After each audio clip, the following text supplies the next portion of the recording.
বাবার বাড়িতে এসে মেয়েরা কি করে, আগেই রেস্ট নেয়, আর আমি কি করি, ড্রেস না ছেড়েই আগেই এর বাড়ি ওর বাড়ি গিয়ে ঘুরে ঘুরে গল্প করি, আর এখান থেকে ওখান থেকে গাছ কালেক্ট করে নিয়ে আসি।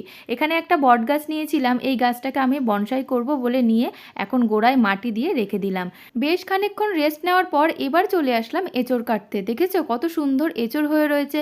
প্রত্যেক বছরের থেকে এই বছর তুলনামূলকভাবে অনেক অনেক কম এঁচড় হয়েছে, কারণ প্রত্যেক বছর প্রায় 70-80টা করে এঁচড় হয়। আর এই বছর কম ফলন হয়ে একদিকে ভালোই হয়েছে, না হলে এত পরিমাণে কাঁঠাল হলে প্রত্যেকটা ফল কিন্তু পুষ্ট হয় না, আর প্রয়োজনের থেকে বেশি হলে প্রচুর পরিমাণে অপচয় হয়।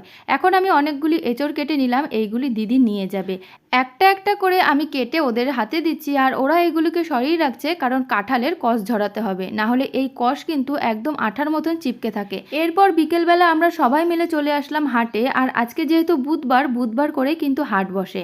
আর হাটে তোমাদেরকে আগেই বলেছি যে অনেক রিজনেবল প্রাইসে কিন্তু ড্রেস পাওয়া যায়। এই হাটে শুধু চুড়িদার নয়, ব্যাগ, জুতো এবং নানা রকম ঘরের সামগ্রীও কিন্তু পাওয়া যায়, যেমন বেড কভার বা কসমেটিক সমস্ত কিছু পাওয়া যায়, আর বেশ রিজনেবল প্রাইসে পাওয়া যায়। চলো তোমাদেরকে দেখাই আমি হাট থেকে কি কি কিনলাম।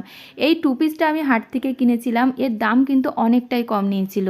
এছাড়া এই টু পিসটা আর এই ড্রেসটা কিন্তু আজকে আমি কিনেছিলাম, তবে এগুলি হাট থেকে কিনিনি, অন্য জায়গা থেকে কিনেছিলাম। ড্রেসগুলি কেমন হয়েছে কমেন্টে জানিও। টাটা।